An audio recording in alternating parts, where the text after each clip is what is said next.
They pounded on his door like they were seconds from dying, and they were.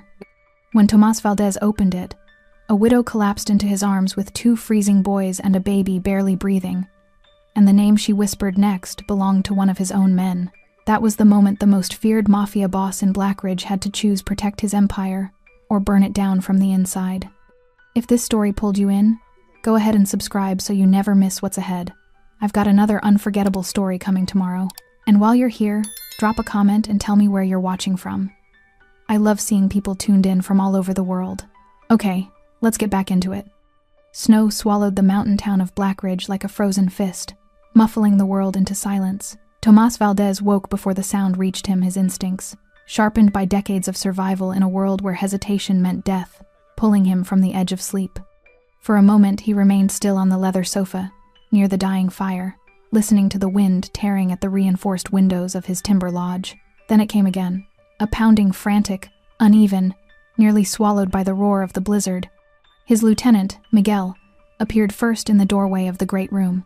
The stocky man with graying temples had served Tomas for 15 years, carried 2 bullet scars from protecting him, and knew without words when something was wrong. Miguel's hand rested instinctively near the weapon at his hip, his weathered face tense, eyes cutting toward the massive front door. The pounding came again, desperate now, weakening. Miguel had pulled Tomas from more than one ambush. He'd stood beside him when rival factions tried to burn them out of a warehouse in El Paso. He carried his own darkness quietly.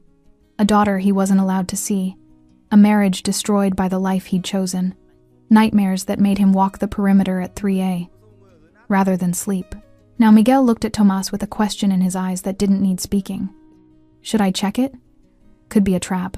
Tomas rose from the sofa, his tall frame unfolding with controlled precision. He wore black even-hair dress pants, an open-collar shirt revealing the edge of ink that crawled up his neck and disappeared beneath the fabric.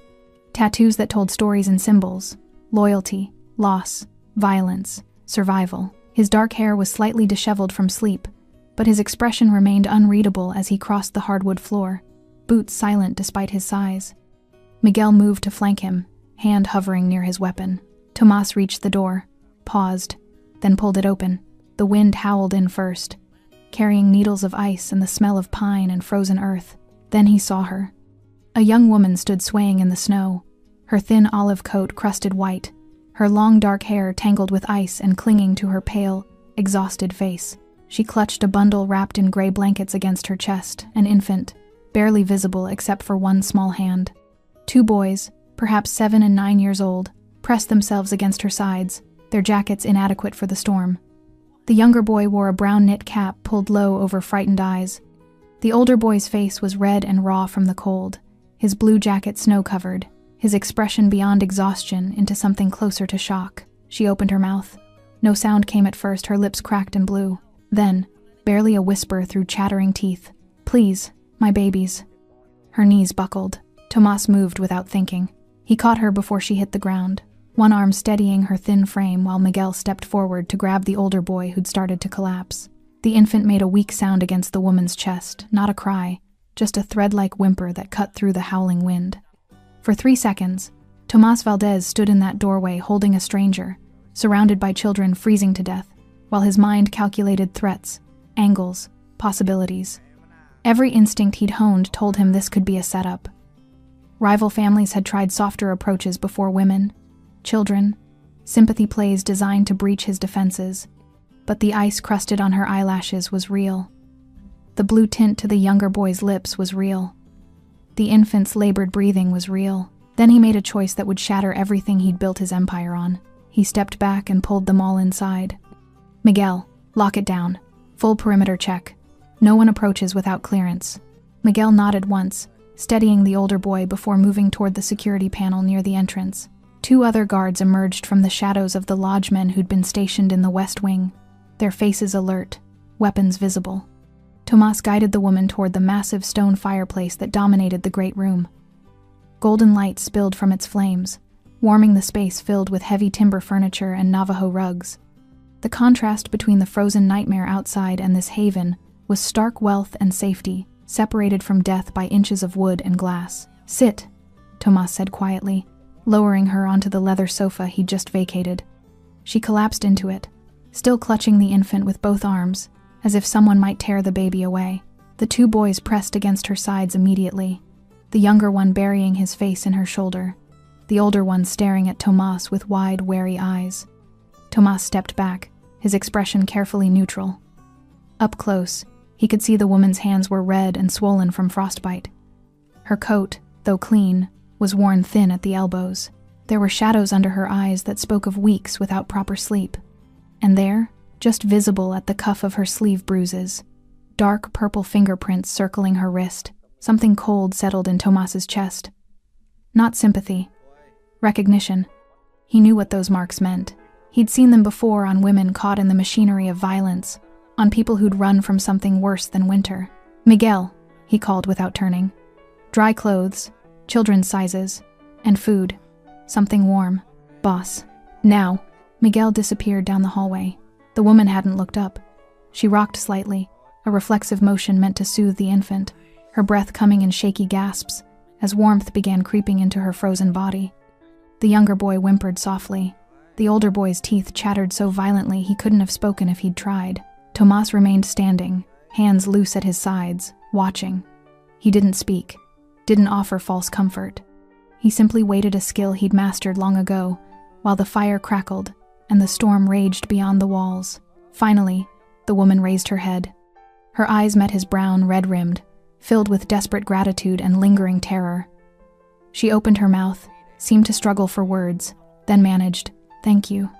I didn't know where else." She broke off, tears spilling down her cheeks. Tomas studied her face. There was something there beneath the exhaustion and fear.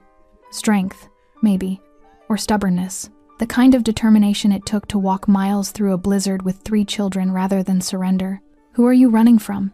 he asked quietly. The question hung in the air between them. The woman's expression shifted, fear sharpening into something closer to panic. Her arms tightened around the infant.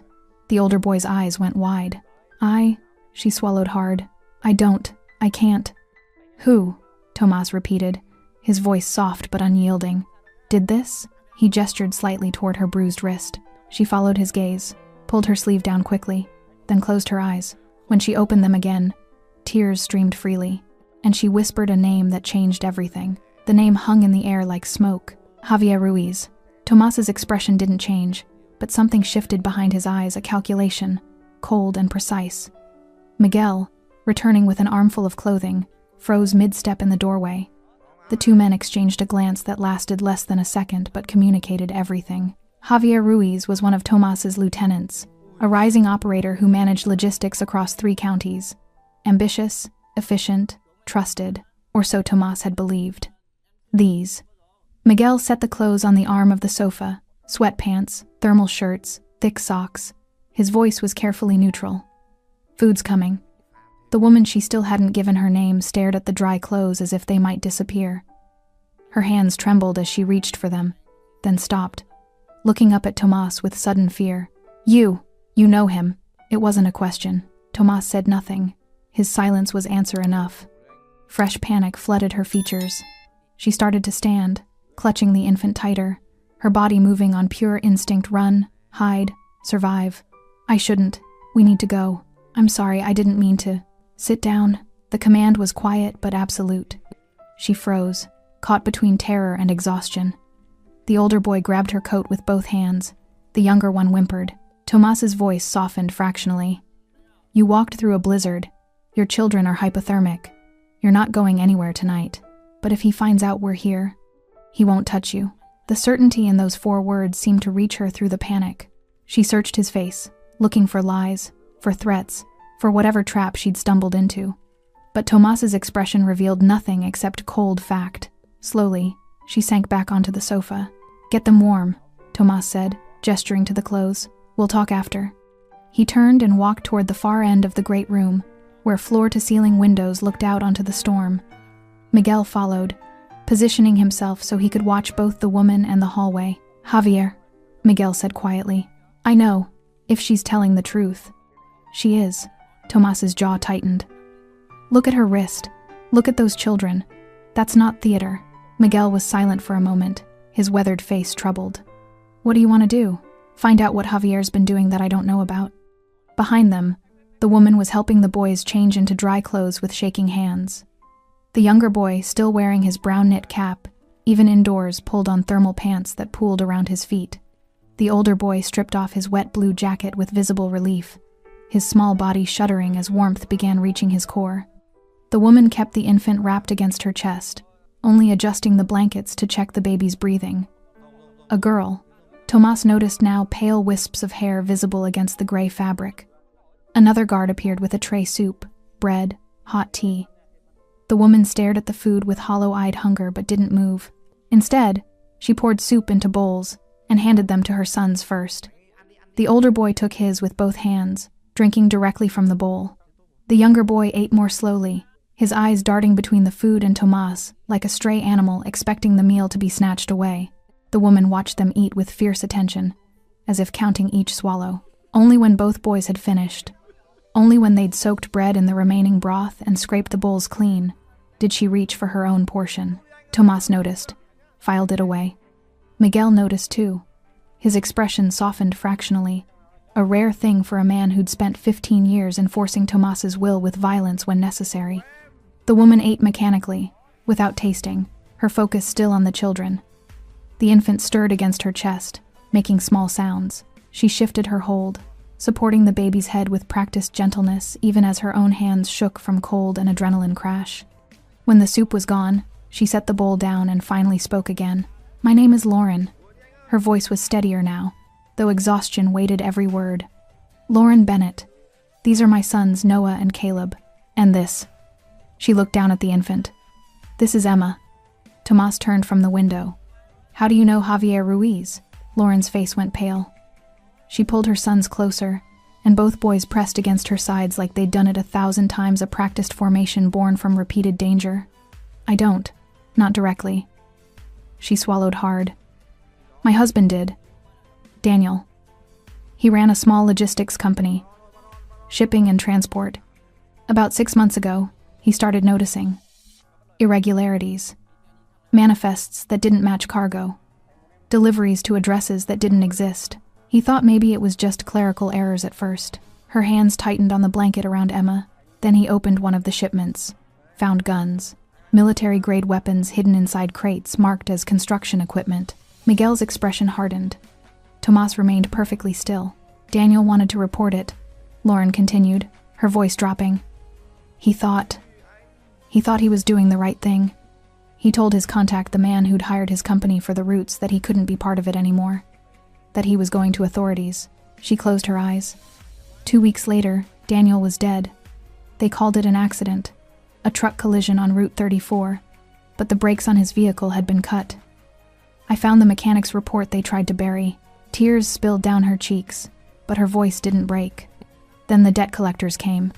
Men in expensive suits saying Daniel owed money. $50,000. Then 100. The amounts kept changing. They came to our apartment, broke windows, threatened the boys. Her voice finally cracked. One night they set fire to our building. We barely got out.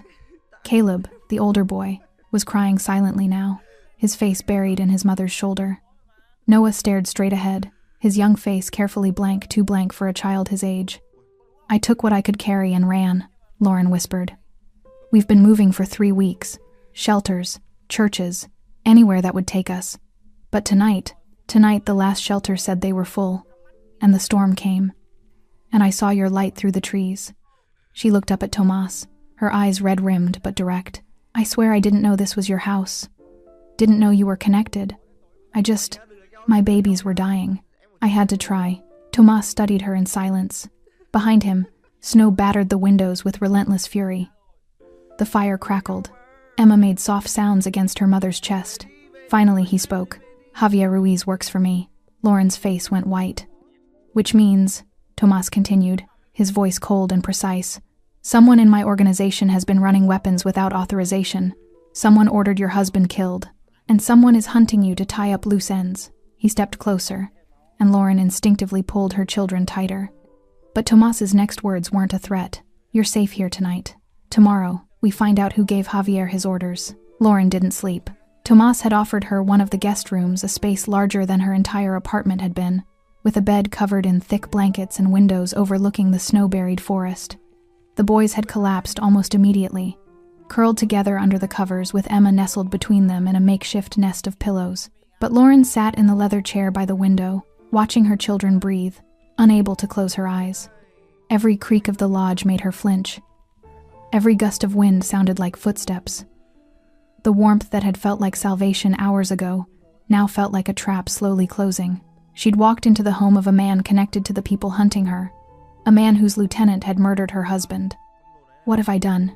Through the partially open door, she could hear low voices from somewhere deeper in the lodge, Tomas and his men, discussing something she couldn't make out, discussing her probably, deciding what to do with the liability that had stumbled onto their doorstep. Emma stirred, making soft sounds.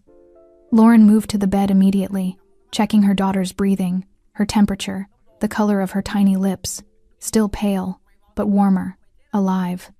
Keep them alive, that's all that matters. A knock at the door made her jump. "It's Miguel," a gruff voice said quietly. "Boss wants to see you. I'll stay with the kids." Lauren's heart hammered.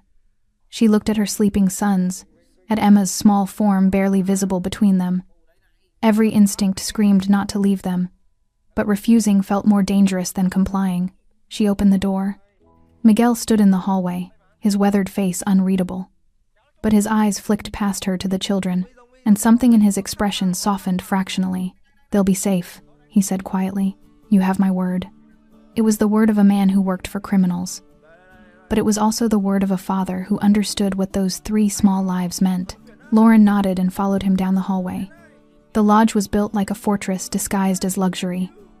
Heavy timber beams crossed the cathedral ceiling of the main room. Stone fireplace, leather furniture. But Lauren noticed the details: now reinforced door frames, security cameras tucked into corners, windows that were likely bulletproof. The artwork on the walls was expensive, but the men stationed at intervals throughout the space wore weapons openly. Tomas stood in what looked like an office off the great room, his back to her, studying papers spread across a heavy wooden desk. He'd changed into fresh clothes, black dress pants, a charcoal shirt with sleeves rolled to his elbows, revealing the intricate tattoos that covered his forearms, symbols and script in what looked like Spanish, woven with images she couldn't quite make out in the low light. He didn't turn when she entered. "Close the door," he said quietly. Lauren did, her pulse racing. Tomas finally turned to face her. His expression was unreadable, but there was something dangerous in the controlled stillness of his posture, not directed at her, but at something the papers had revealed. "Your husband," Tomas said. "Daniel Bennett. He worked for Summit Logistics?" Lauren nodded, surprised. "How did you—" "I know every shipping company that moves goods through this region." His voice was cold, factual. Summit handled legitimate contracts for construction suppliers. Small operation, good reputation. Until 6 months ago, Lauren whispered. "Until 6 months ago," Tomas agreed. He gestured to the papers. "I've been going through my organization's logistics records, cross-referencing routes, manifests, payments." He paused. "Javier Ruiz expanded operations 8 months ago. New territory, new revenue streams. I authorized it." The weight in those last 3 words made Lauren's chest tighten. "He told me he'd secured contracts with manufacturers looking to avoid interstate regulations. Gray market, but not illegal." I didn't dig deeper. Tomas's jaw tightened. That was a mistake. He picked up one of the documents, studying it with cold focus. "Javier's been running weapons for 3 months before your husband discovered it. High-grade firearms, military surplus, the kind of merchandise that brings federal attention if you're careless." His eyes lifted to Lauren. "Your husband threatening to report it would have destroyed the entire operation. Maybe brought down parts of my legitimate business too." Lauren's hands clenched. "So killing him was just, what? Protecting profits? Without my authorization." The words were sharp, precise. "I don't order executions over shipping routes, and I sure as hell don't hunt widows and children." He set the paper down with controlled force. "Javier acted alone, or he's working with someone else. Either way, he violated the one rule I enforce absolutely. You don't bring heat down on this organization with reckless violence." Lauren stared at him, trying to reconcile the man who'd pulled her freezing children inside with the criminal boss calmly discussing murder and federal charges. "What are you going to do?" she asked quietly. Tomas was silent for a long moment, his dark eyes studying her with an intensity that made her want to step back. But she held her ground, lifting her chin despite the fear coursing through her. Finally, he spoke. I'm going to find out who else is involved. How deep this goes. Whether Javier was stupid, or if someone's been building a separate operation under my nose. And then I clean my house. The casual certainty in his voice sent a chill down her spine. This was a man who'd built an empire through calculated violence, who ruled through fear and precision, and she'd just handed him proof that someone in his organization had betrayed him. What about us? Lauren's voice barely rose above a whisper. My children. What happens to us when you're done cleaning? Tomas studied her for a long moment. Snow continued battering the windows behind him, the storm showing no signs of breaking. That depends, he said finally. On what? On whether you're willing to help me burn down the people who killed your husband. Lauren's breath caught. She'd expected threats, expected to be used as leverage or silenced as a witness. She hadn't expected this. I don't understand, she managed. Tomas moved closer, his presence filling the space between them. But he didn't touch her, didn't crowd her, just held her gaze with absolute focus. Daniel opened a shipment, saw weapons. That means there are records, shipping manifests, photographs, maybe documentation he kept as insurance. Do you have any of his files? Anything he might have hidden before he died? Lauren's mind raced. After Daniel's death, she'd grabbed what she could from their apartment before running. Most of it had been abandoned at various shelters when they'd had to move quickly, but there was one thing. A hard drive, she whispered. He kept backups on an external drive. I have it, in my bag. Something flickered in Tomas's expression. Not quite satisfaction. Something colder. Get it. Lauren didn't move. If I give you this, if I help you, what happens to my children? Tomas's voice dropped, quiet and absolute. They stay under my protection. No one touches them. No one touches you. And when this is over, Javier Ruiz and everyone involved in your husband's death answers for it. You're asking me to trust you. Lauren's voice shook. Trust a man who runs the same world that killed Daniel. No. Tomas's eyes held hers. I'm offering you a choice. Run again, keep hiding, wait for them to find you eventually. Or stand your ground and watch me destroy the people who took everything from you. The fire crackled in the distance. Outside, the blizzard raged with relentless fury.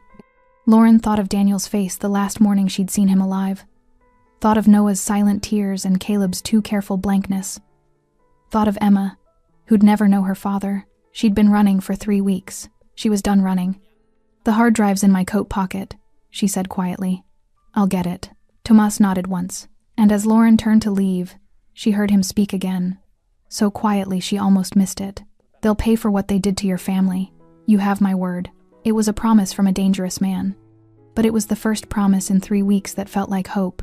The hard drive was smaller than Tomas expected. A slim black rectangle no larger than his palm.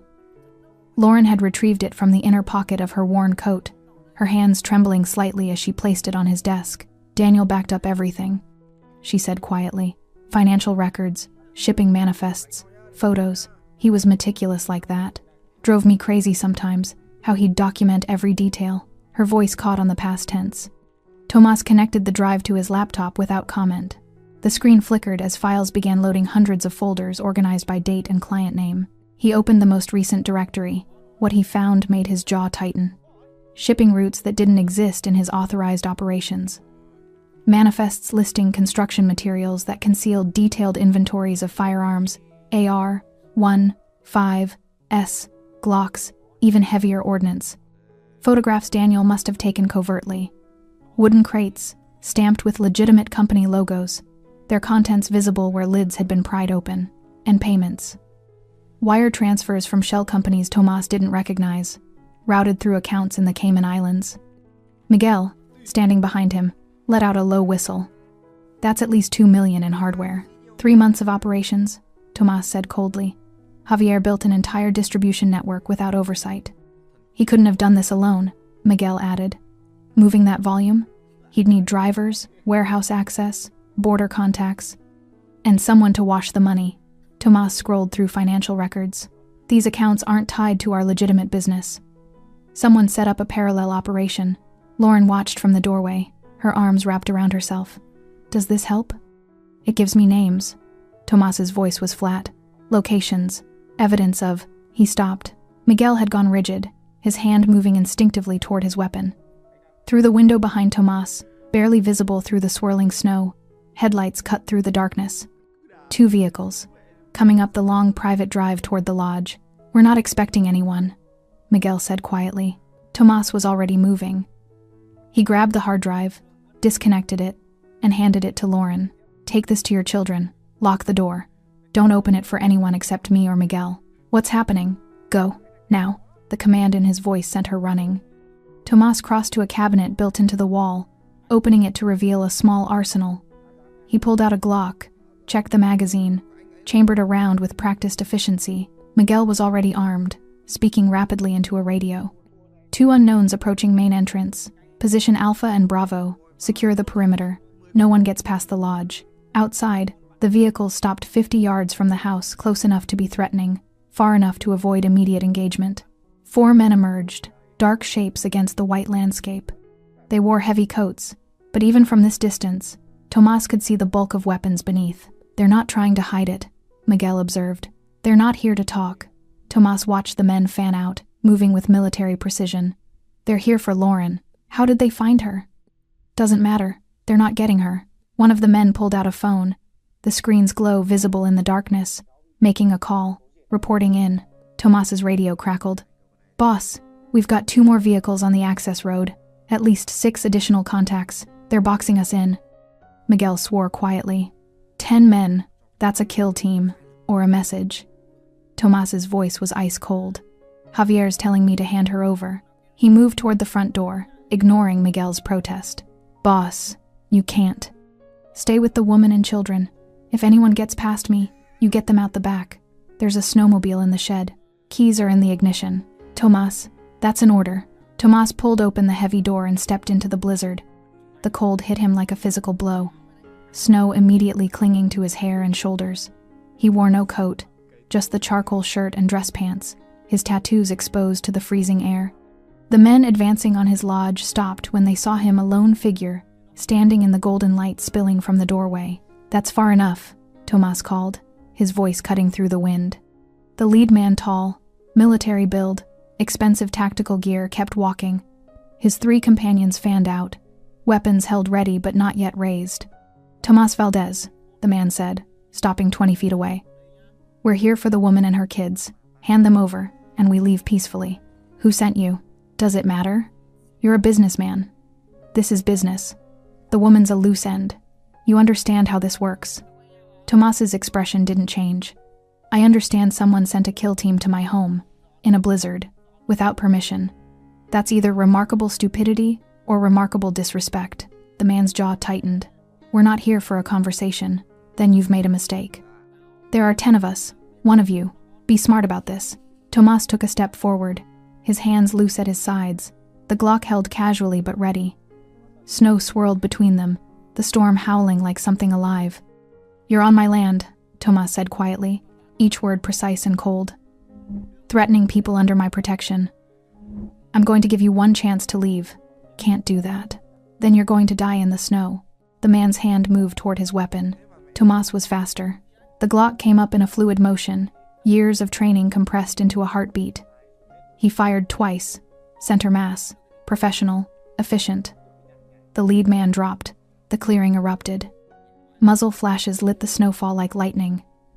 Tomas moved, diving behind the thick timber column supporting the porch roof as bullets tore into wood.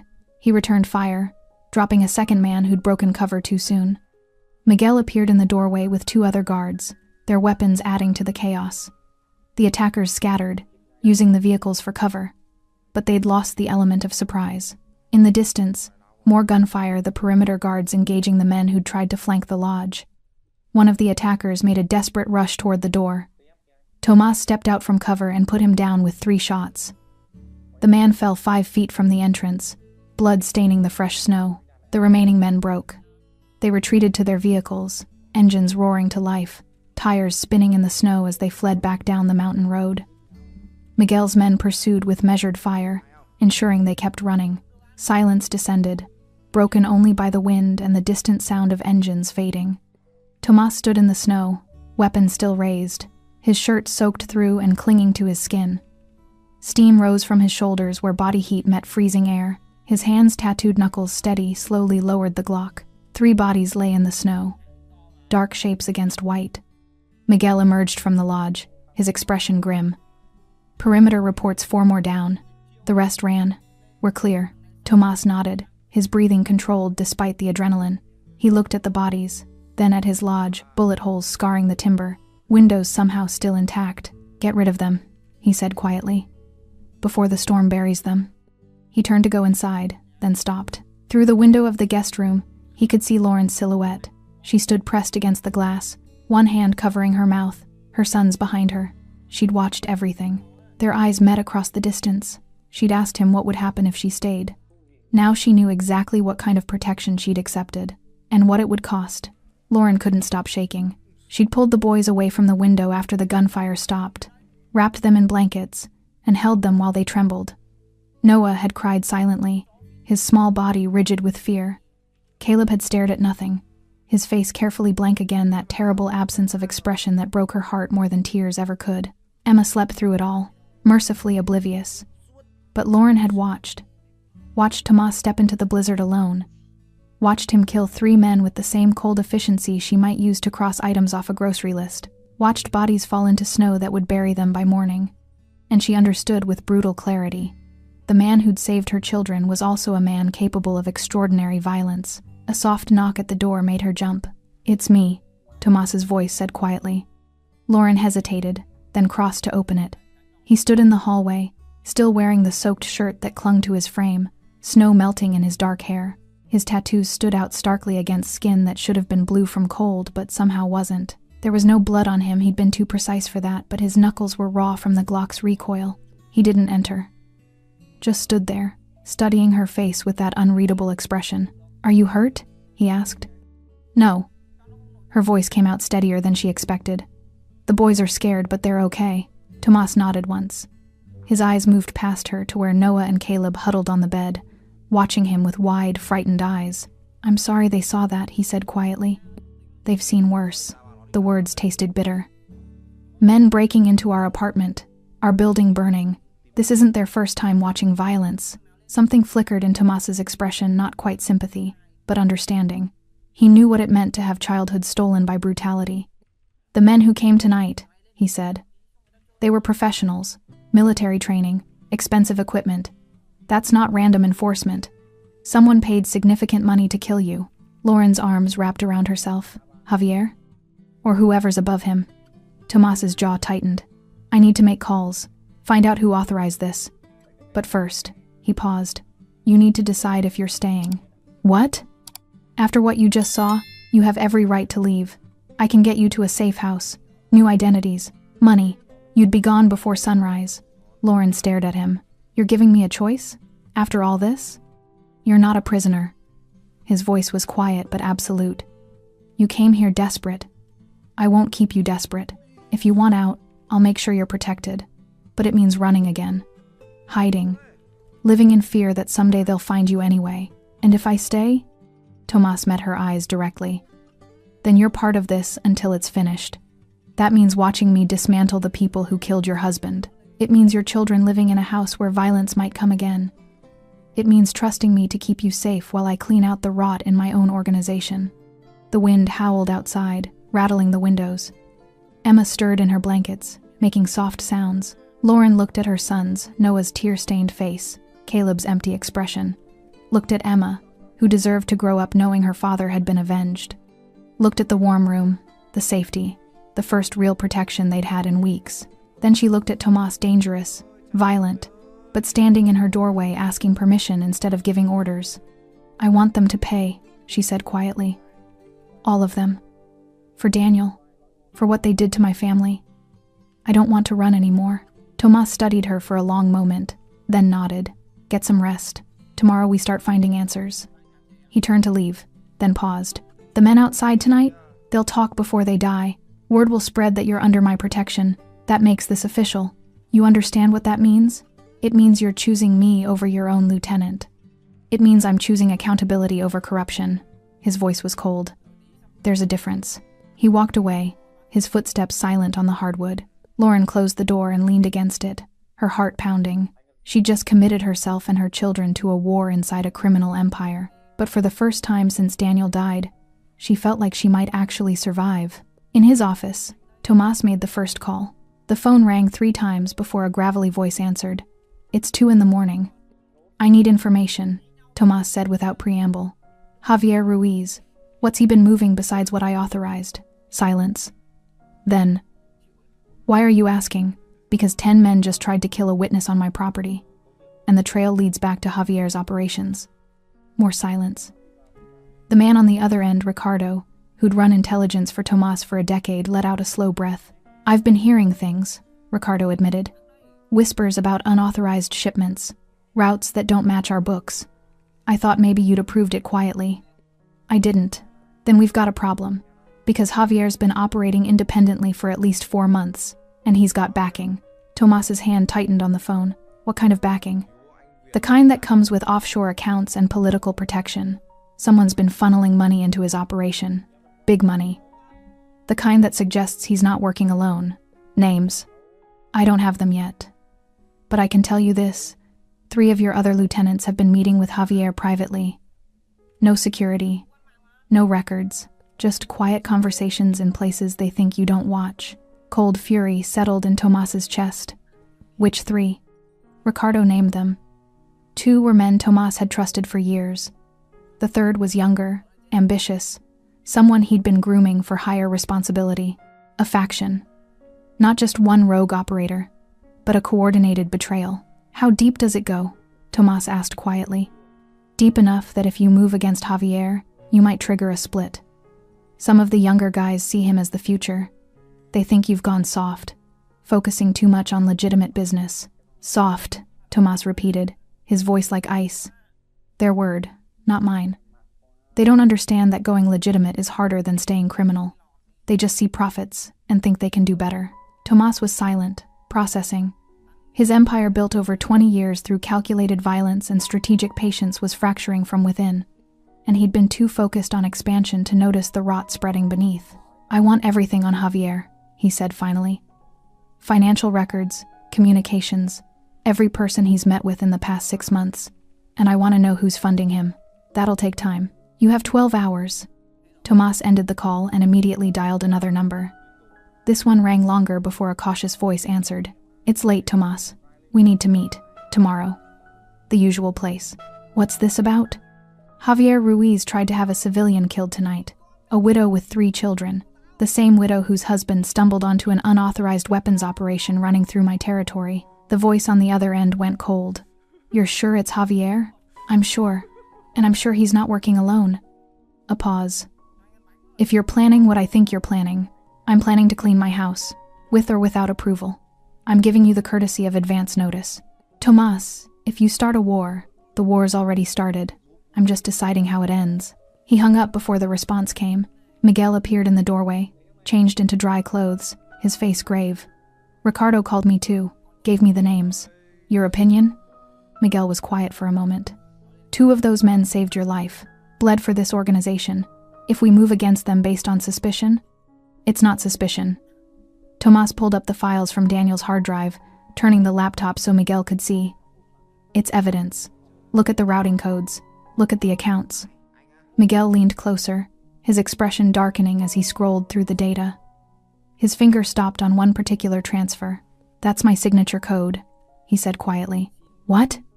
"That authorization code. It's the one I use for logistics approval. But I never signed off on this shipment." Miguel's face had gone pale. "Someone's forging my credentials." Tomas stood slowly. "They're not just building a separate operation. They're framing you to cover their tracks. If this goes public, if authorities find these records, you'd take the fall.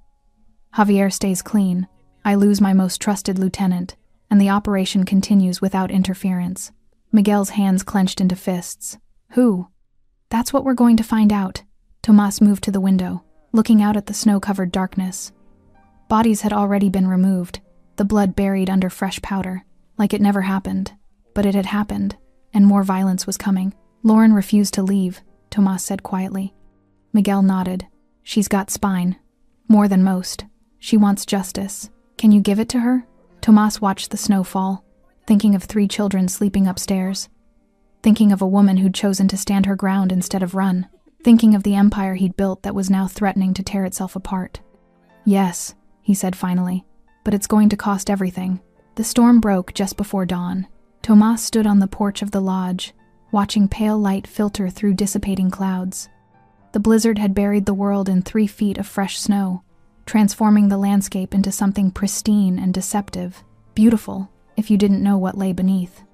Miguel emerged from inside, carrying 2 thermal mugs of coffee. He handed one to Tomas without speaking. Both men stood in silence, watching the mountains emerge from white darkness. "Ricardo came through," Miguel said finally. "Javier's at the warehouse on Route 7, the one we use for equipment storage." "Alone?"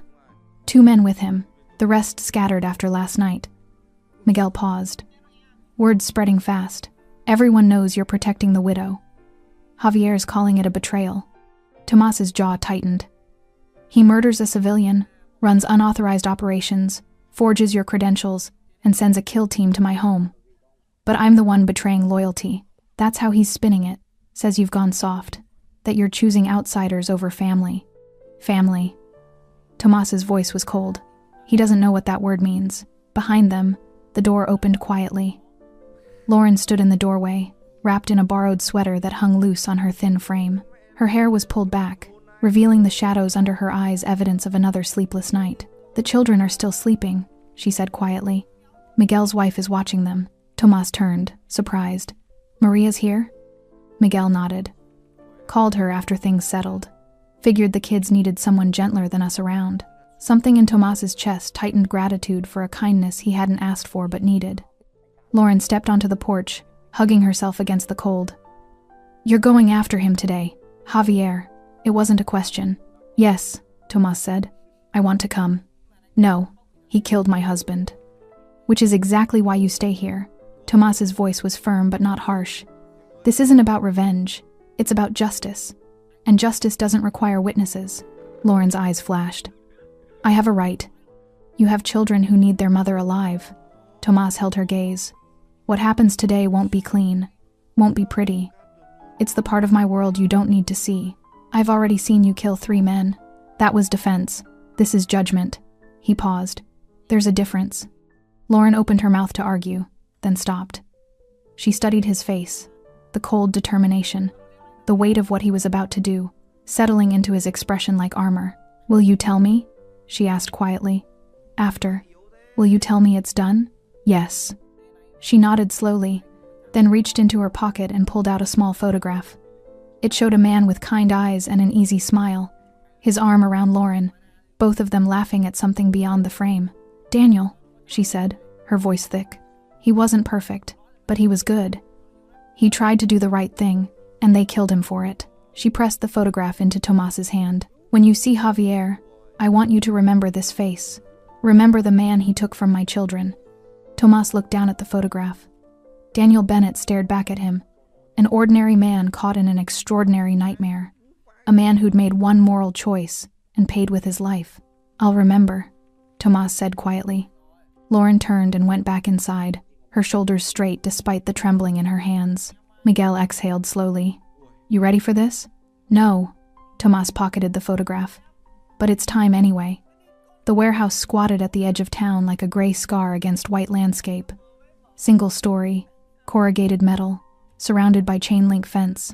Snow had drifted against the walls, burying the loading docks. 2 vehicles sat in the plowed lot, Javier's black SUV, and a sedan Tomas recognized as belonging to one of the younger lieutenants. Miguel drove, the heavy truck crunching through snow. 2 other vehicles followed men Tomas trusted absolutely, armed and ready. Not for a firefight, for control. They parked, blocking the exit. Tomas stepped out into the cold, wearing his black suit despite the weather. No coat, no concessions. The tattoos on his neck stood out starkly against his collar, visible statements of who he was and what he'd survived. Miguel flanked him, along with 4 other men. They moved with quiet precision toward the warehouse entrance. Inside, industrial lights hummed overhead, casting harsh shadows across stacked equipment crates. The space smelled of motor oil and cold metal. Javier Ruiz stood near the back, flanked by 2 men. He was younger than Tomas, mid-30s, muscular, wearing expensive tactical gear like he was preparing for war, his handsome features twisted into a sneer when Tomas entered. "The king arrives," Javier said mockingly. "Come to slum with the workers?" Tomas stopped 20 feet away, his hands loose at his sides. His men spread out, cutting off exits, establishing position without aggression. "Dismiss your men," Tomas said quietly. "Why would I do that?" "Because what happens next is between us. Give them the chance to walk away clean." Javier laughed sharp, bitter. "You think I'm afraid of you? You're a relic, Tomas. The world's moved on. We could be running this region, but you're too busy playing legitimate businessman. I gave you territory, resources, trust. You gave me scraps." Javier's voice rose. "While you waste time on legal contracts and political relationships, real money's being made. I found it, built it. And you want to tear it down because some nobody stumbled onto a shipment? Daniel Bennett wasn't nobody. He was a civilian you murdered without authorization. He was a threat. He was a logistics contractor." Tomas's voice cut like ice. "You killed him, terrorized his family, and sent assassins to my home. You violated every principle this organization stands on. Your principles are why we're weak." Javier stepped forward, his men moving with him. "The old families are laughing at us. We could own this state, but you're too afraid to take it." "I'm not afraid of power," Tomas said quietly. "I'm disciplined with it. There's a difference you never learned." Javier's hand moved toward his weapon. "Don't." Miguel's gun was already out, trained steady. The other men followed suit, a synchronized display of controlled force. Javier froze, his face twisting with rage and fear. "Tell them to leave," Tomas repeated. Javier glanced at his two companions, younger men, barely in their 20s, eyes wide with sudden terror. Whatever fantasy of rebellion they'd entertained died in that moment. "Go," Javier said through clenched teeth. They ran. The warehouse fell silent, except for the hum of lights and the distant sound of engines fading. Tomas walked forward slowly, his footsteps echoing on concrete. "Daniel Bennett had a wife," he said quietly. 3 children. The youngest is an infant who'll never know her father. Because you decided one man's conscience was worth less than your profit margin. Business requires hard choices. This wasn't business. Tomas pulled out the photograph Lauren had given him, held it up so Javier could see. This was murder. Sloppy, unauthorized, reckless murder that brought federal attention and threatened everything we built. Javier's eyes darted to the photo, then away. "He would have destroyed us. He would have exposed your operation. An operation I never authorized. An operation you built using forged credentials, shell companies, and money from sources you won't name." Tomas stepped closer, his voice dropping to something colder than the snow outside. "You didn't protect the organization. You endangered it. And worse, you forgot the one rule I enforce absolutely." "What rule?" "Loyalty doesn't mean cruelty." Tomas's eyes were dark, unforgiving. "Power without discipline is just chaos, and I don't allow chaos in my empire." Javier's hand twitched toward his weapon again, desperation overriding survival instinct. He was fast. Tomas was faster. The gunshot echoed through the warehouse like thunder, sharp and final. Javier fell, clutching his chest, blood spreading across his tactical vest. He looked up at Tomas with shock and hatred, his mouth working soundlessly. Tomas stood over him, his expression carved from stone. "You asked if I'd gone soft," he said quietly. "Here's your answer." He fired once more. Silence crashed down like a weight. Miguel moved forward, checking the body with professional detachment. "It's done." Tomas lowered the weapon, his hands steady despite the adrenaline coursing through him. He felt no satisfaction, no triumph, just the cold certainty that justice, his version of it, had been served. He pulled out his phone and took a photo of Javier's body. Not for pleasure, for proof, for the others who might question what happened here. Then he turned to Miguel. "Send it to every lieutenant, every captain, everyone who needs to understand that this organization has standards." "What's the message?"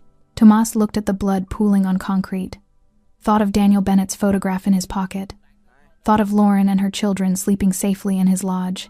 "The message is simple," he said quietly. "Betray the family, face the consequences. Hurt innocents, answer to me. This empire was built on discipline and honor. Anyone who forgets that ends up here." Miguel nodded and began typing on his phone. Tomas walked toward the exit, leaving Javier's body behind. Snow had started falling again. light flurries that would eventually bury the warehouse under fresh white. Outside, the morning sun broke through clouds, painting the landscape gold. Tomas breathed the cold air deep, letting it clear the smell of gunpowder and blood. It was done. But he knew, standing there in the snow with his empire fractured and a widow's trust weighing on his shoulders, this was only the beginning. The rot went deeper than one ambitious lieutenant. And before this was over, he'd have to cut out every infected piece, no matter what it cost. The photograph reached every corner of Tomas's organization within an hour. Javier Ruiz, lying in a pool of his own blood, eyes open and empty. No explanation, no justification, just the image and a single line of text. Discipline over chaos, always. Phones buzzed across the state. In secure apartments and guarded estates, men who'd spent years building power through violence stared at their screens and understood the message perfectly. Tomas Valdez had drawn a line, and anyone who crossed it would end up like Javier.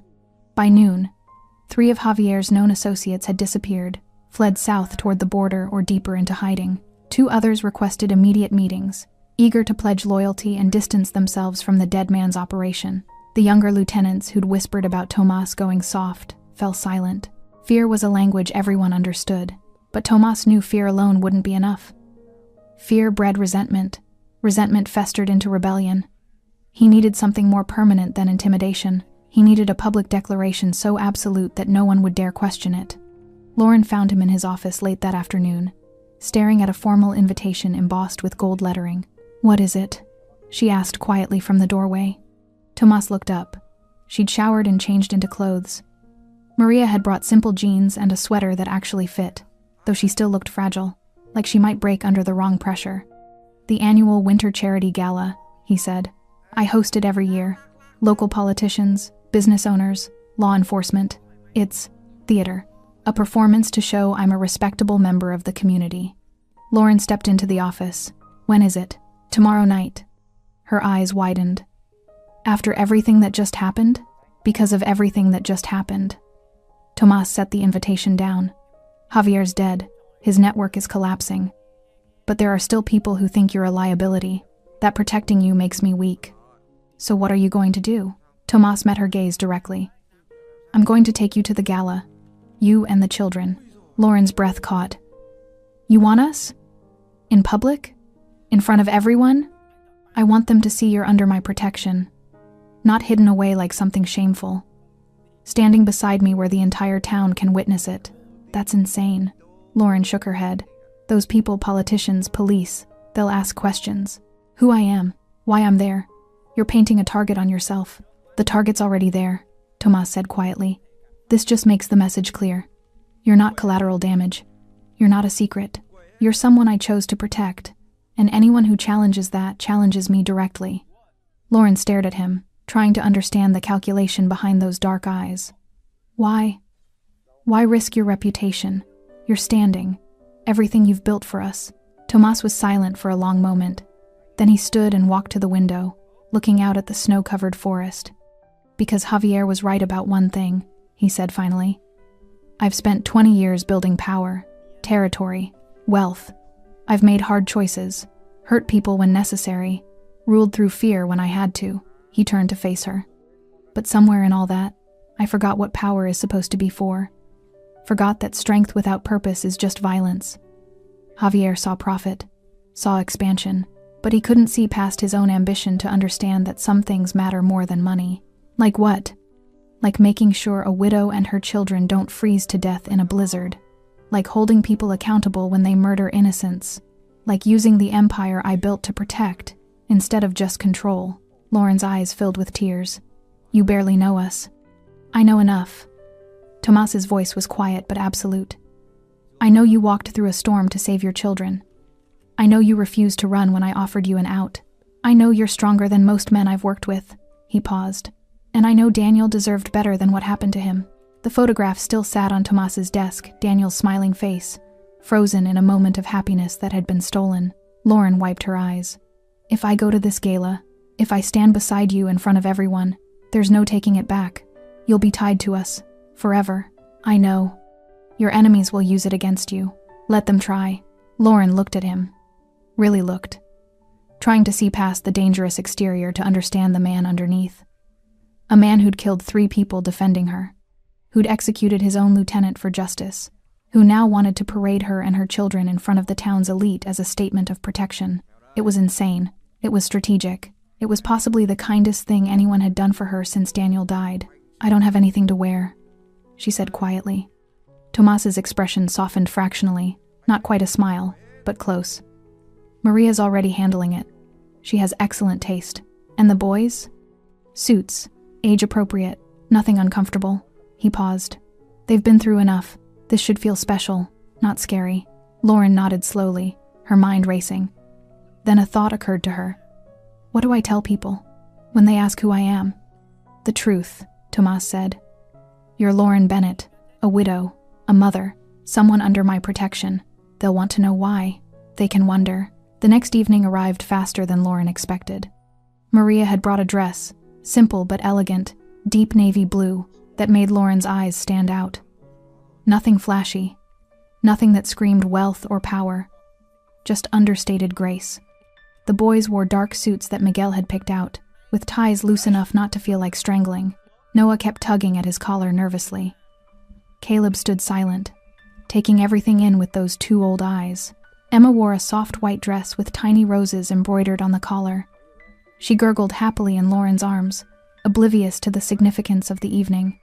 Maria fussed over them all with maternal efficiency, fixing Noah's tie, smoothing Caleb's hair, telling Lauren she looked beautiful in a way that made tears threaten again. Then Tomas appeared in the doorway. He wore a tailored black suit, no tie. As always, the collar open enough to show the edge of his tattoos. His dark hair was styled back, his presence filling the room without effort. He looked every inch the powerful man he was, dangerous and controlled, and absolutely certain of his place in the world. His eyes swept over Lauren and the children, and something shifted in his expression. Not quite vulnerability, but close. "You look perfect," he said quietly. Lauren felt heat rise in her cheeks.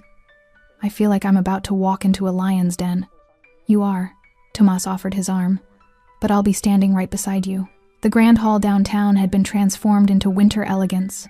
White lights, ice sculptures, tables draped in silver cloth. The town's elite mingled with champagne glasses, their laughter echoing off marble floors. When Tomas entered with Lauren on his arm and her 3 children beside them, conversation stopped. Every head turned. The mayor froze mid-sentence. The police chief's eyes widened. Business owners whispered to each other, trying to understand what they were witnessing. Tomas Valdez, known criminal, feared power broker, man who existed in shadows, had just walked into the most public event of the year with a woman and children no one recognized.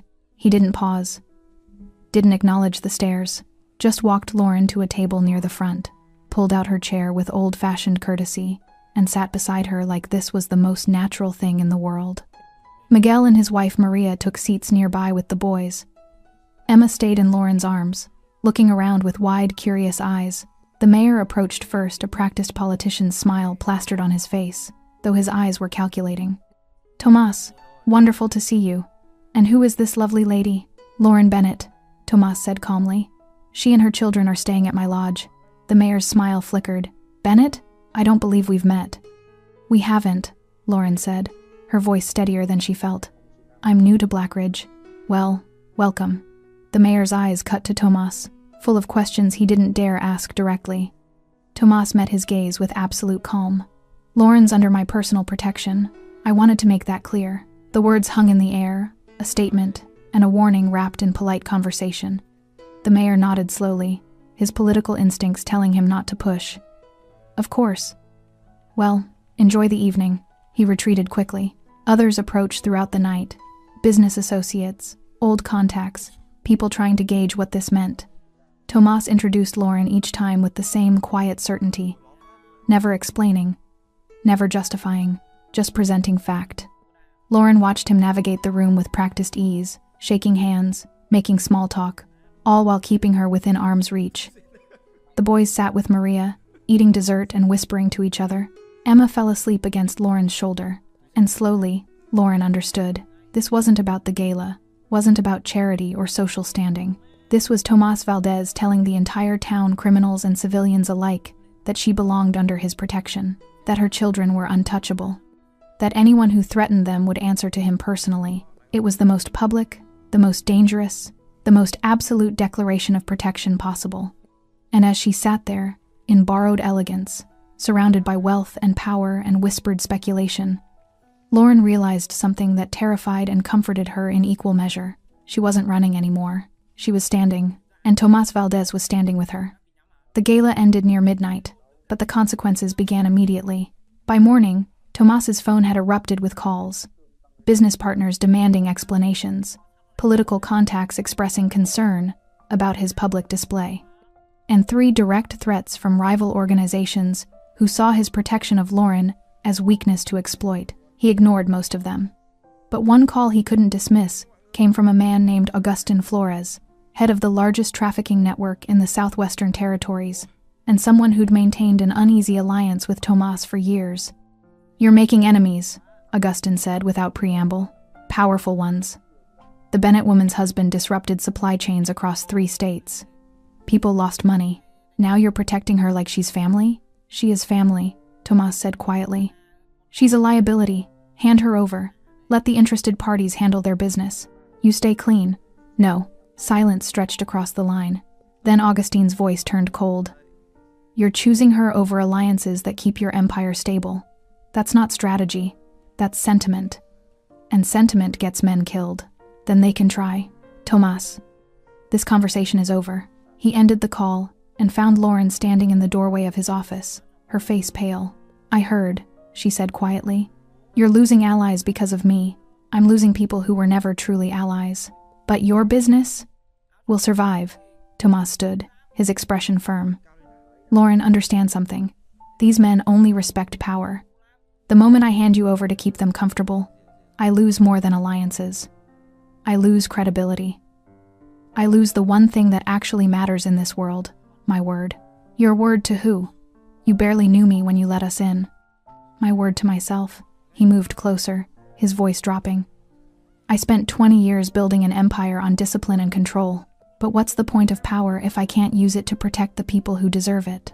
Lauren's eyes filled with tears. "You're risking everything." "I'm choosing what matters." Tomás's gaze was unwavering.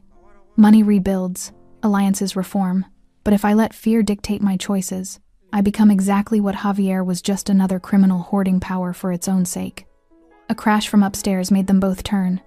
Lauren rushed toward the stairs, Tomás following. In the guest room, Noah had knocked over a lamp. He stood trembling, his face streaked with tears, while Caleb sat on the bed watching with that terrible blank expression. "I want Dad," Noah sobbed. "I want to go home. I want everything to be normal again." Lauren dropped to her knees, pulling him into her arms. "I know, baby. I know. Why did they hurt him? Why did they have to hurt Dad? Because sometimes people do terrible things, but we're safe now. Are we?" Noah pulled back, his young face twisted with fear and anger. "Those men came here. They shot at us. Everyone at that party was staring. We're not safe. We're never going to be safe." Lauren looked helpless, her own tears falling. Tomás knelt beside them, his large frame suddenly gentle. "Noah, look at me." The boy turned, his eyes red and frightened.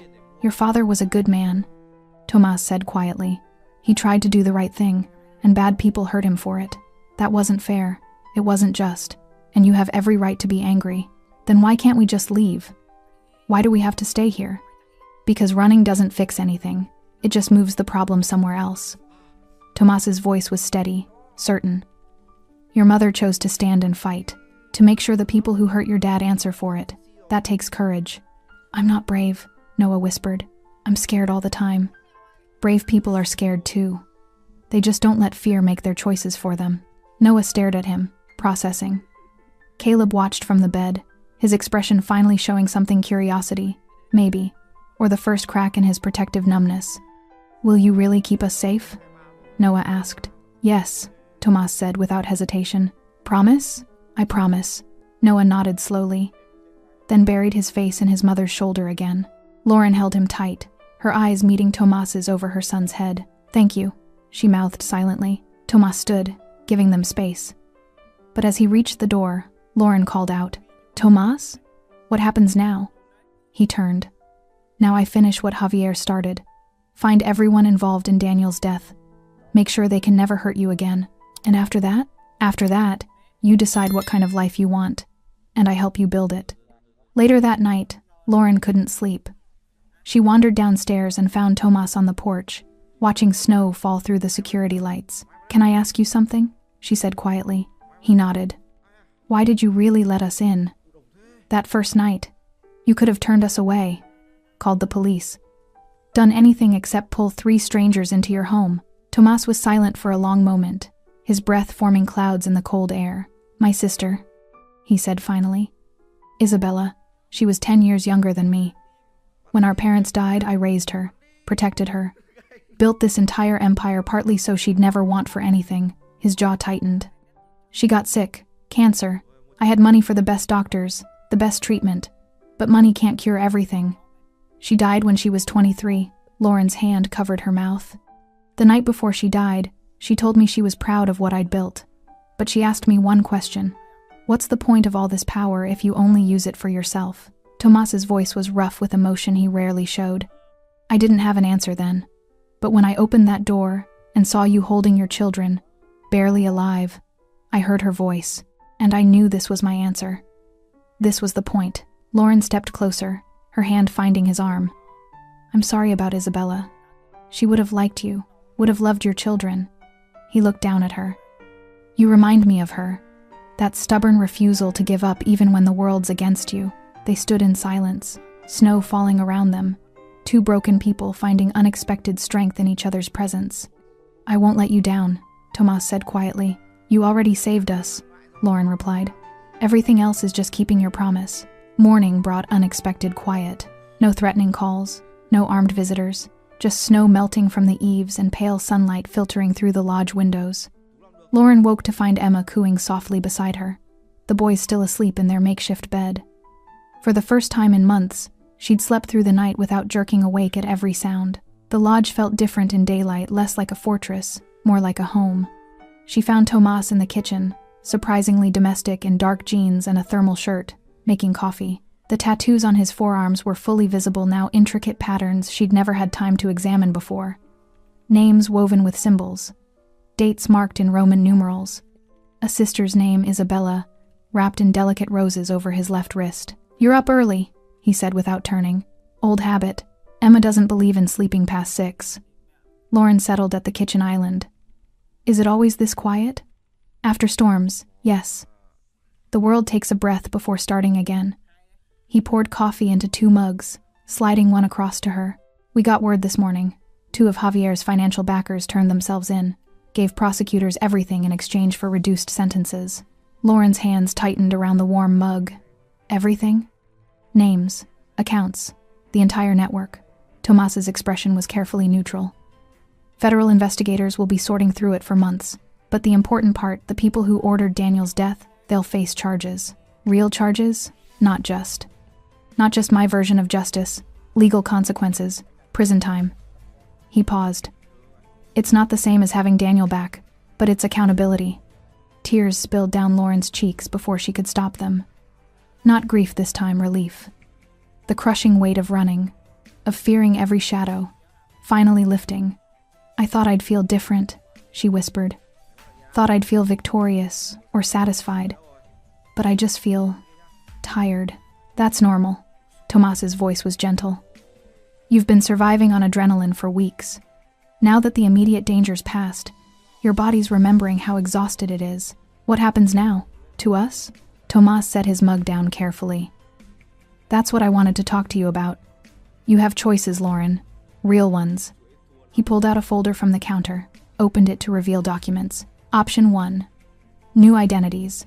I have contacts who can create complete backgrounds, social security numbers, birth certificates, employment history. You and the children disappear. Start fresh somewhere warm. California, maybe, or Arizona. Clean break from everything that happened here. Lauren stared at the papers, her heart racing. Option 2. You stay in Blackridge. I set you up with a house in town. Nothing flashy, but safe, secure. The children go to good schools. You rebuild here, under my protection, but living your own life. And option 3? Tomas met her eyes directly. You stay here, at the lodge, for as long as you need. The boys have space to be children again. Emma grows up safe. And you don't have to figure everything out alone. Lauren's breath caught. You're offering us a home? I'm offering you time, space to heal without pressure to make permanent decisions. His expression was serious, vulnerable in a way she'd rarely seen. This lodge has been empty for years. Just me and my ghosts. Having life here again, children laughing. Your presence, it's reminded me what home is supposed to feel like. Tomas, I can't just... We're not your responsibility. No, he agreed. You're my choice. There's a difference. Outside, they heard Noah and Caleb's voices' excited chatter as they discovered the melting snow. Maria must have gotten them up, taken them outside to play. Lauren watched through the window as her sons threw snowballs, their laughter carrying on the cold air. Caleb's face was animated, alive in a way she hadn't seen since before Daniel died. Noah was actually smiling. I don't know how to do this, she admitted quietly. How to trust again. How to let someone help without waiting for the cost to come due. There's no cost, Tomas said. Just an offer. You can refuse. Choose option 1 or 2. I'll support whatever you decide. Lauren looked at him, this dangerous, complicated man who'd killed for her family, protected them at enormous personal cost, and was now offering sanctuary without strings attached. Why? She asked. Why do all this? And don't say it's because of your sister. This is more than that. Tomas was quiet for a long moment, his dark eyes searching hers. Because you deserve better than running, he said finally. Because your children deserve stability. Because I have the power to provide that. And for the first time in years, using that power feels like the right thing, instead of just the strategic thing. He stepped closer, his voice dropping. And maybe because when I look at you, I see someone who survived hell and came through still fighting, still protecting, still refusing to break. That kind of strength is rare, worth protecting. Lauren's hand trembled as she set down her mug. If we stay, if I choose option 3, what does that look like? Long term? Honestly? I don't know. Tomas's admission was surprisingly raw. I've never done this before. Never had people depending on me for anything except orders and protection. But I know this. You'll have safety, resources. Time to figure out who you want to be after everything that happened. And you? What do you get out of this? Tomas smiled slightly, a rare, genuine expression that transformed his usually stoic face. Maybe a chance to be something other than the man everyone fears. Maybe a reminder that power can shelter instead of destroy. He paused. Maybe a family, even if it's one I never expected. Lauren closed her eyes, overwhelmed. Every logical part of her screamed this was insane. You didn't build a life with a criminal, no matter how honorable his intentions. You didn't let your children grow up in a world of violence and moral ambiguity. But the boys were laughing outside. Emma was safe and warm upstairs. And for the first time since Daniel's death, Lauren felt like she could breathe. Can I have time? She asked. To think about it? Take all the time you need, Tomas said. The offer stands. No expiration. Lauren nodded, then impulsively reached out and took his hand, the tattooed one with his sister's name. His fingers closed gently around hers. Thank you, she whispered, for everything, for seeing us, for caring when you didn't have to. You're easy to care about, Tomas said quietly. And in that moment, standing in the warm kitchen with snow melting outside and children's laughter drifting through the windows, Lauren made her choice. She didn't need more time. She already knew. Lauren found Tomas on the porch as dusk painted the mountains in shades of amber and violet. He stood with his hands braced against the railing, watching the boys build something lopsided and joyful in the melting snow. Miguel had brought out old lumber from the shed, and now Noah and Caleb were constructing what might become a fort, or might collapse into firewood. Neither boy seemed to care which. Emma slept in the baby monitor clipped to Lauren's belt, her soft breathing a steady rhythm of peace. I've made my decision, Lauren said quietly. Tomas turned, his expression carefully neutral, but she caught the tension in his shoulders, the vulnerability of someone bracing for rejection. We're staying, she continued. Here, at the lodge. If the offer's still genuine. Something shifted in his face, relief so profound it almost looked like pain. It's genuine, he said, his voice rough. For as long as you need. I need you to understand something first. Lauren stepped closer, her eyes steady on his. I'm not doing this because I'm helpless, or because I have nowhere else to go. I'm choosing this. Choosing to let my children heal somewhere they feel safe. Choosing to trust that you mean what you say. I do. I know. She smiled slightly. That's what scares me most. How much I believe you. Tomas looked back at the boys, Noah had just knocked over part of their structure, and instead of crying or fighting, both children dissolved into laughter. The sound carried across the snow-covered yard like music. Caleb smiled today, Tomas said quietly. Really smiled, not that careful blank thing he does. Miguel noticed too. He's starting to feel safe. Lauren's throat tightened. They both are. That's because of you. Because you didn't just offer shelter, you offered dignity. You stood beside us publicly when you could have hidden us away. You deserve to be seen, not hidden like something shameful. They stood in comfortable silence, watching darkness creep across the forest. Security lights flickered on around the property, reminders that this peace was protected, maintained, earned through Tomas's reputation and power. What happens tomorrow? Lauren asked. And the day after? How does this actually work? Tomorrow, Miguel's wife Maria helps you enroll the boys in the elementary school in town. Good school, safe. They'll have normal routines again. Tomas's voice was measured, practical. I've already arranged for a pediatrician to check Emma. Make sure the cold didn't cause any lasting problems. And me? You rest, heal, figure out what you want beyond just surviving. He paused. There's a library in town, community center. If you want work eventually, I have contacts in legitimate businesses, but there's no pressure, no timeline. Lauren absorbed this, the careful way he'd thought through details she hadn't even considered yet. What about your world? She asked. The dangerous parts. How do we exist in the same space as that? Carefully, Tomas's honesty was stark. I won't lie and say this life is simple. There will be security, guards you'll get used to seeing, conversations I can't share, moments when I have to be the person the world expects instead of who I am here. And if something happens, if someone comes after you, they won't get near you or the children. That's non-negotiable. His jaw tightened. But I also won't bring violence to this house. Whatever business I have to handle happens elsewhere. You and the boys get peace here. Always. Miguel called out from the yard, waving. The boys had finished their structure, a lopsided but surprisingly sturdy fort. They stood beside it proudly, waiting for adult approval. Tomas and Lauren walked down together, their shoulders almost touching. It's magnificent, Tomas declared seriously, examining the crooked walls. Noah beamed. Can we put a flag on top? Every proper fort needs a flag. Tomas pulled out his phone. I'll have Miguel bring materials tomorrow. Caleb tugged on Tomas's sleeve, a gesture of trust that made Lauren's eyes burn. Will you help us? Build it higher? Tomas crouched to the boys' level. I'd be honored. Later, after the boys had been fed and bathed, and tucked into bed with stories, Lauren stood in the doorway of the room that had become theirs.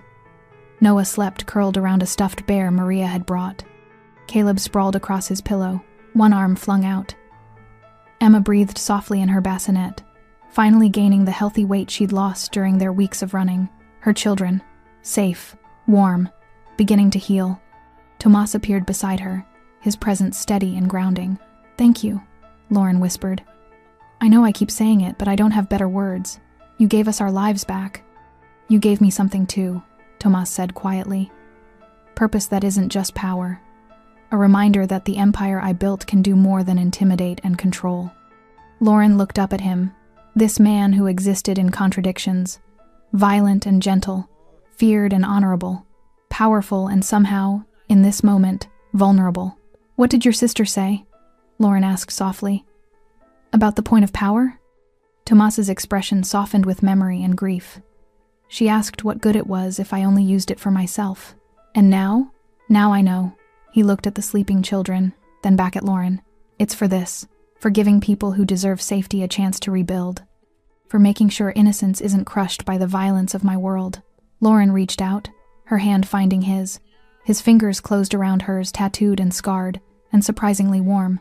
We're going to be okay, she said, and realized she believed it. Yes, Tomas agreed. You are. They stood together in the doorway, watching children sleep peacefully for the first time in months. Outside, snow had finally stopped falling. The storm that had brought them together had passed, leaving behind something unexpected. Not romance, not yet, maybe not ever, but something deeper. Trust forged in crisis. Family built from choice rather than blood. Safety earned through one man's decision to use power for protection instead of domination. Tomas Valdez had spent 20 years building an empire through calculated violence. But on the coldest night of winter, A desperate widow had knocked on his door and reminded him that empires mean nothing if they can't shelter the people who need it most.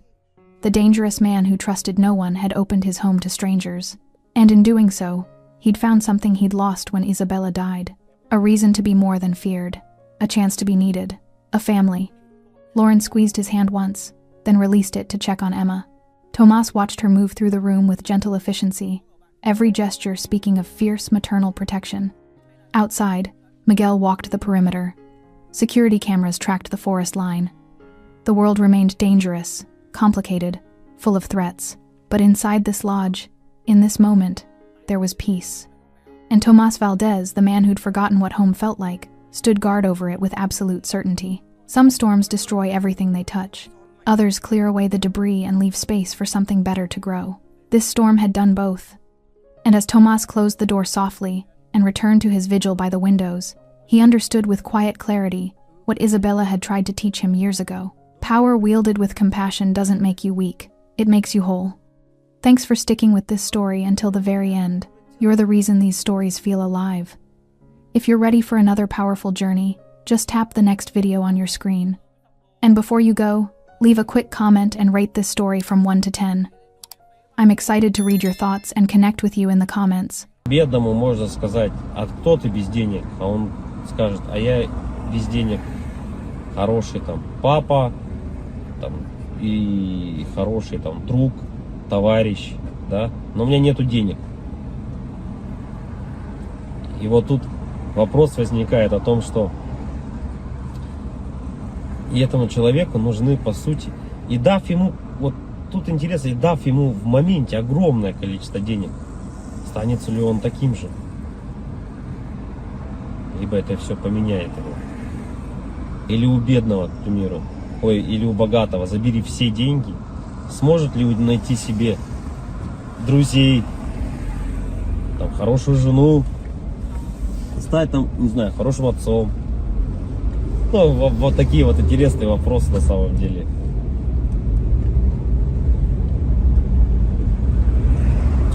И, наверное, вот для бедных людей тоже, как бедных, я имею в виду финансово, которые, ну, зависимые финансово сильно. Богатые — это независимые финансово. Да, им пофигу вообще, там, что сколько стоит, не считают ни копейки. И вот бедный человек, что может держать его в морально нормальном состоянии?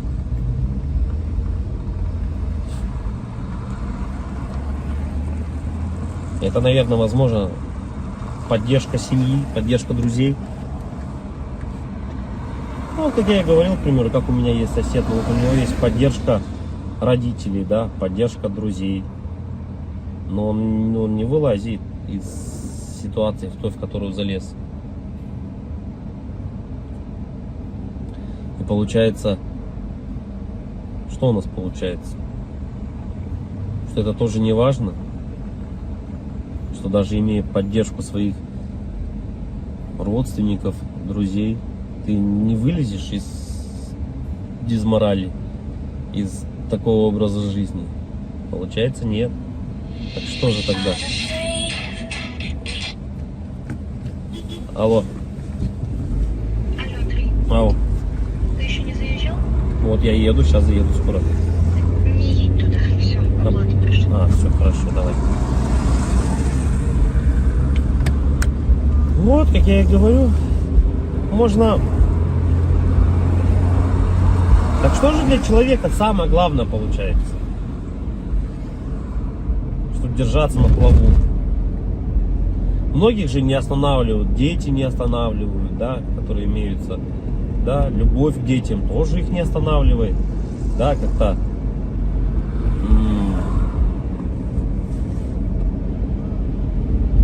Поддержка...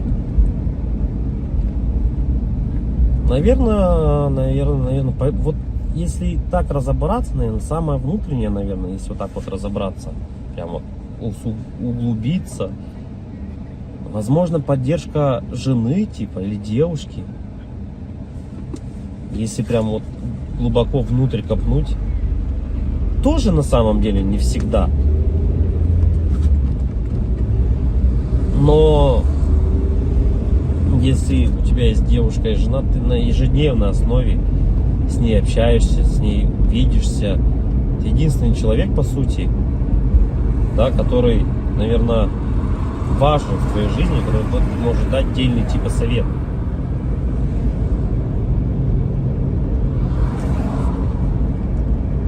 И почему же тогда люди, наверное, расходятся, разъезжаются, перестают быть вместе, раз это так важно?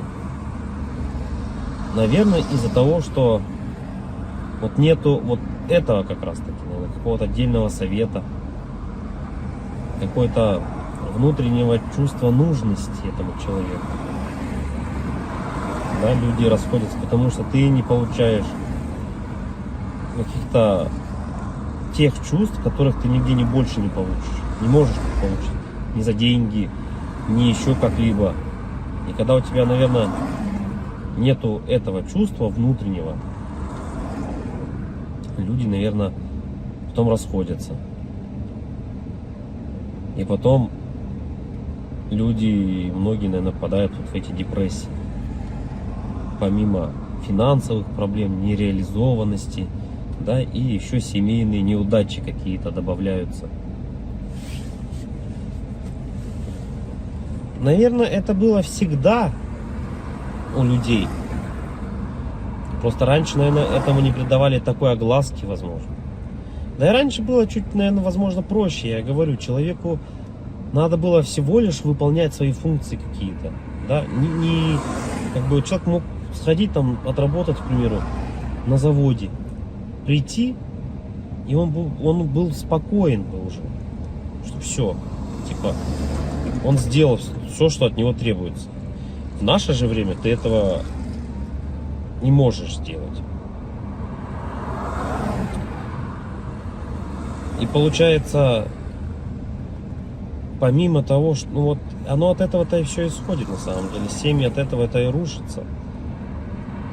Да, от того, что когда ты понимаешь о том, что твоя нереализация в жизни, понятно, что это твоя вина, да, какая-то в чем-то, что ты не смог себя найти. И помимо этого, если у тебя еще нет какой-то внутренней поддержки в твоей семье, то как бы это все и приводит к тому, что люди расходятся. И оба, наверное, остаются в какой-то такой дизморали оба. Да, в какой-то, наверное, все равно внутренней депрессии.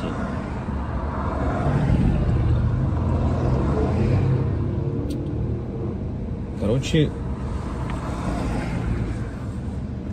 и как же избежать этого всего, наверное, главный вопрос. Тут, наверное, несколько вариантов. В наше время, наверное, это наверное, не опускать руки никогда, в первую очередь.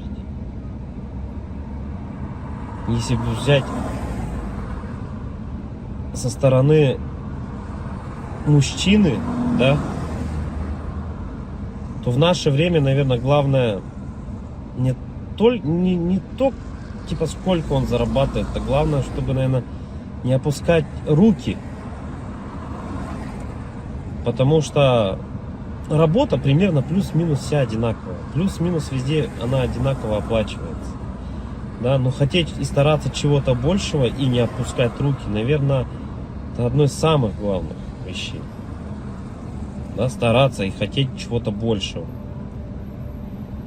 И тут вступает, наверное, вот это вот как раз таки еще и семейная поддержка, да, любовь, нежность, да, какая-то, поддержка словесная. И это, наверное, все сохраняет в тебе мотивацию к стремлению, к жизни, к желанию добиться чего-то большего. Можно не хотеть ничего на самом деле. Да? Устроиться в какую-то организацию, зарабатывать 100 тысяч рублей. Но тебе этих денег явно не будет хватать. И в оконцове ты опять-таки поймаешь, наверное, эту дезмораль. Потому что все оно по кругу крутится. И потом люди на СВО уходят, умирают за 5-7 миллионов рублей. И я не думаю, что это кого-то осчастливит. Ну, во всяком случае, данного человека точно это не осчастливит.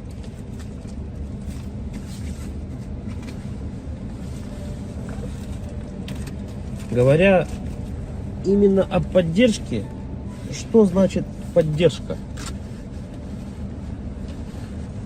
Как она выглядит, поддержка эта семейная?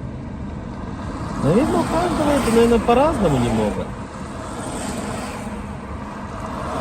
В любом случае, каждому человеку нужны какие-то разные вещи от другого человека. Да? Всегда же отношения — это взаимный обмен чем-то. Да? И когда люди от друг друга этот взаимный обмен получают, будь то, это могут быть разные вещи.